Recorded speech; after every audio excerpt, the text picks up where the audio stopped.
gracefully as we could. It was an amazing, like I said, time, and it was handled perfectly. I think everyone understood, where we're at, the people involved in the situation. Oh, Tim, tell me this. Do you believe in Tom Brady? Oh, I believe in Tom Brady, but I don't necessarily believe Tom Brady. I'm not saying that Tom Brady's lying. I'm just telling you that Tom Brady is trying to play this thing down.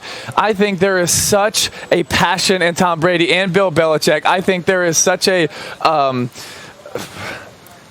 this competitive drive in this game that is going to be bigger for him than maybe any other regular season game you have ever seen. He's going to play it down. Belichick's going to play it down. But if we're talking about the same person that still holds a grudge from 20-something years ago when he was drafted, if you don't think that he is putting every bit of critical focus and locked in and he is ready to give everything he has in this game, I don't think that you understand Tom Brady. Tom Brady is so locked in on this game. I think this is going to be one of the biggest games in his career from just how much he cares. If you were cut open his heart, his heart's going to be beating faster this week against Belichick. I think it means that much to him. First of all, I'm stunned. I'm sitting here and I'm just transfixed on Tim Tebow right now. I'm just stunned because I cannot believe that Tim Tebow, my friend, is actually on the record saying he feels somebody is not being that honest. I can't believe Tim Tebow did that. I'm just stunned. I think he's taking the high road. That's okay, all. He's taking the high road. Sometimes you don't always have to say everything that you're feeling, I do understand that. I do understand. I have to learn that, Tim Tebow. I have to learn that. I'll admit it. Here's the deal, man. Here's the deal. Let me tell you why I think Tom Brady is being honest about it. Because, number one, it ain't going to stop him from going at him. And number two, what he did was essentially highlight, by him being classy, knowing all the stuff that's out there about Bill Belichick and how a bit truculent and stoic and all of those things he can be. I think Tom Brady is being perfectly honest because guess what? That highlights the discrepancy in quote unquote class that the two of them have in his eyes. And as a result, he sits up there and he takes this position and he's essentially illuminating and highlighting why he elected to leave in the first place. We all know he could have stayed as long as he wanted to because Mr. Kraft definitely wouldn't have pushed him out the door. But he said, hey, you got to allow this guy. God gives you 20 years, and he gets to a point where he wants to leave. You have to allow him to do that. But I think Tom Brady is being very, very slick here, but in no way not just taking the high road. I think the higher he goes, the worse it makes Bill Belichick look. And I don't think Tom Brady minds that at all. And that's what I think everybody is missing here. One other thing before you jump back into him, where I think he's actually even more slick, Stephen A., is not only is he taking the high road, but he's not denying the speculation. Did you notice that? He didn't say anything was untruthful. He just chose to look past it. And hey, Tim, as an aside, we both know that his trainer, Alex Guerrero, and his father never, ever, ever would have given those interviews, let alone say what they said, if Tom Brady didn't okay that. We know that. Of course he gave his blessing. Tim? Absolutely.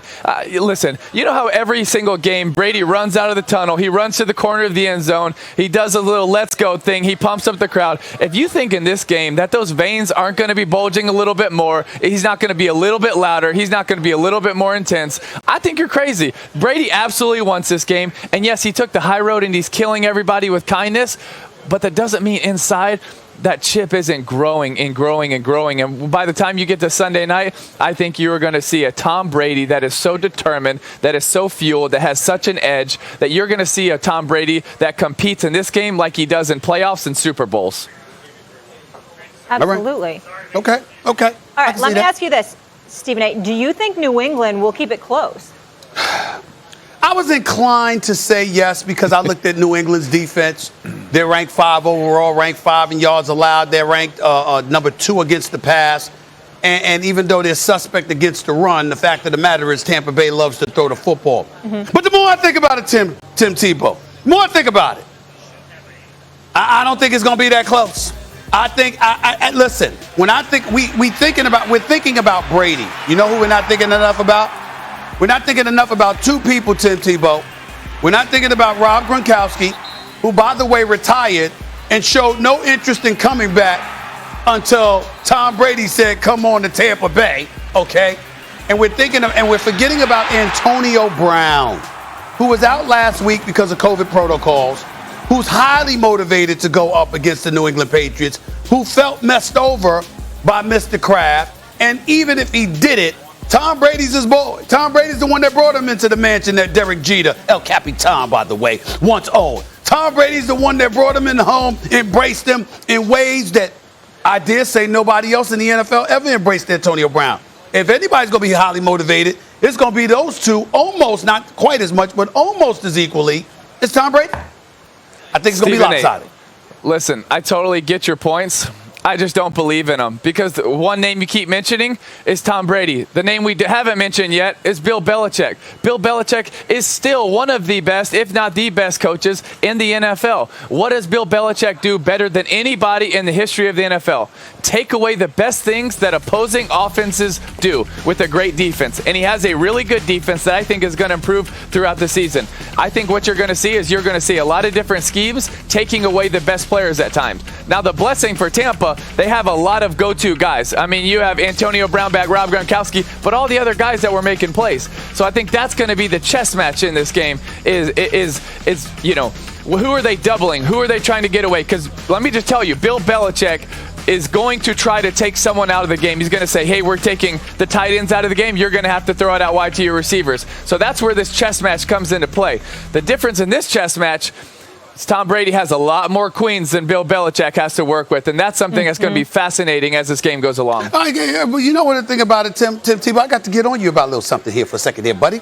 Let's see. Everybody's always talking about the greatness of Bill Belichick and how you going up against Bill Belichick. Well, Bill Belichick, forget the fact that he's going up against Tom Brady for a second. How about he's going up against a guy that played under him for 19 years? 19 years. Tom Brady's no dummy. Tom Brady is fully capable of comprehending what the hell's going on. I mean, how much can you hide? How many wrinkles can you throw into the equation with a guy that you worked with for 19 years? Tom Brady sat there and got tutored by Bill Belichick. Now, the pupil is not the teacher. I get that. But what I'm saying is, why can't we all surmise that Tom Brady might have Bill Belichick figured out? Because Bill Belichick has never encountered a person that he's going up against that he's coached so much for so long. What about that? Mm-hmm. Well, I think it's a great point, but if you're bringing that up, then I think you have to throw Josh McDaniels into this as well. The offensive coordinator who drafted me in Denver, he's an incredible offensive mind, but also a lot of Brady's best seasons have been with Josh McDaniels, and Josh is an excellent mind. And I think you're going to see Josh with an incredible game plan for Mac Jones in this game. I think you're going to try to see them hold the ball a lot, control time of possession. And I think when we're talking about this chess match, we got to bring Josh McDaniels into the equation too, because he's one of the best OCs in the game right now. Okay. I cannot remember a time being more excited for a regular season game in my life. Stephen A's heart is really going to be distraught during this next game, maybe even more so than this clip. Here's saddened A. Smith. Steelers are awful. They're awful. The defense, I'm not going to blame them because T.J. Watt is out. Highsmith was out. I don't know why everybody got a groin injury, but that's a subject for another day. But their offense is awful. It's the music. No, it's the groin injury. I actually asked for this music, Ryan. I have never seen the Steelers' offense look this bad. Okay, here's the good news, Stephen A. One of the groin injuries has healed. T.J. Watt will be back in practice.